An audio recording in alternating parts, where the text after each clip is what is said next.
So how do you craft that approach?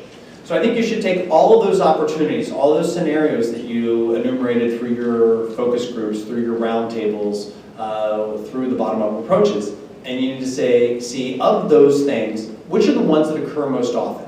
If it doesn't occur very often, it's not something that's going to yield a lot of benefit to you. If it happens a lot, then yes, obviously.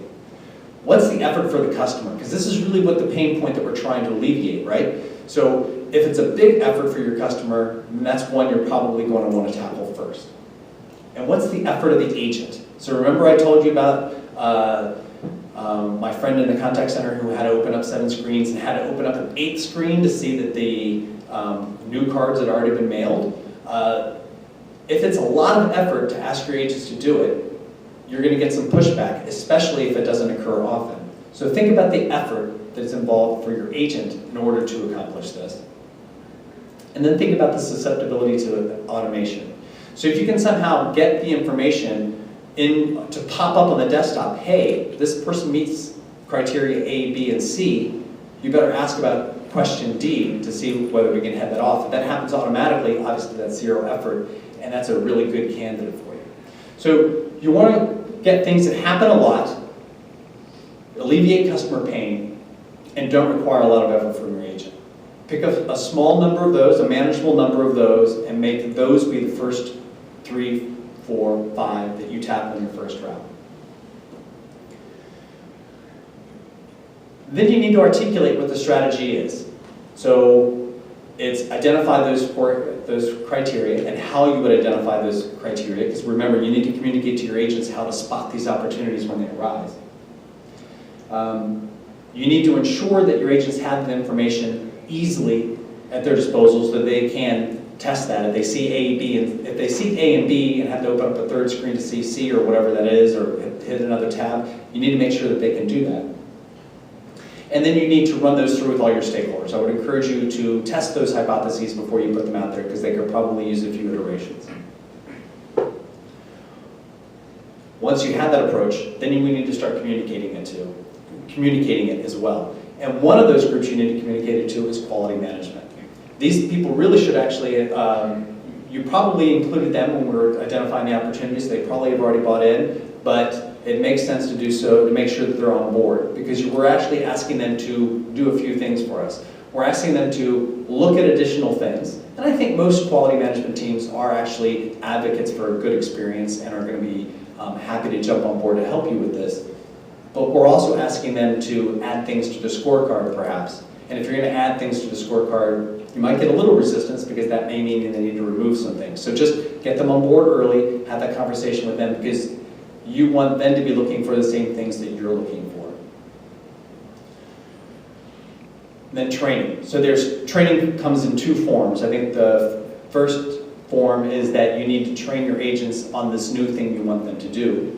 You may need to train them on this new screen to look at, or the new thing that gets popped to their screen, how to respond to that. Whatever it is, there may be some new tools you need to train them on. You need to train them about the approach. You need to bring them on board about why it's really good for them. That is, that it's a better customer experience. You're enabling your agents to provide a better experience.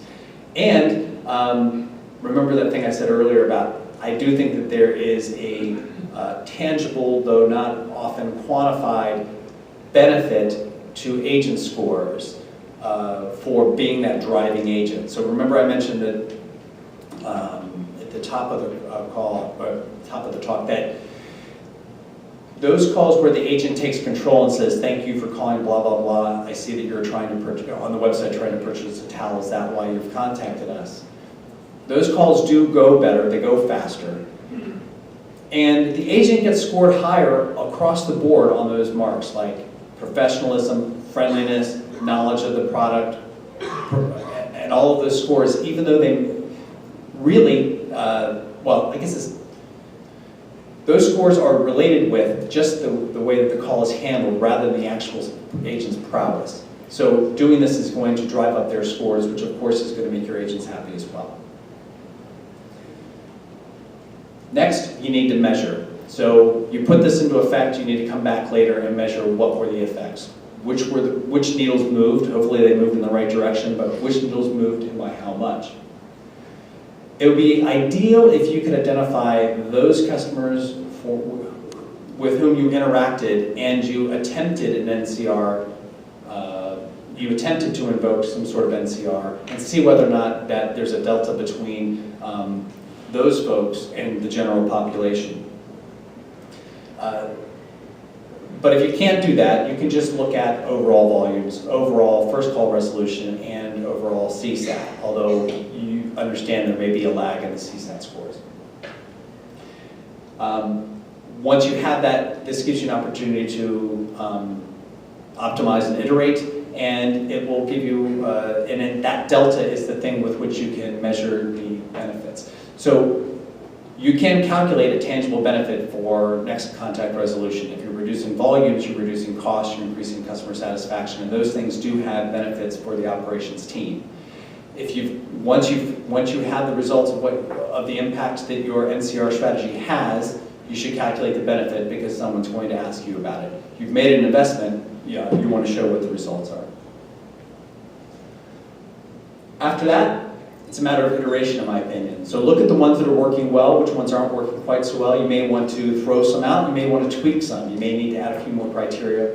You may need to add strategies to increase that. So think of this as an iterative process. And then, of course, you want to communicate your successes, both to the management team and below, to let folks know that the thing that you're doing has had the effect that it was intended.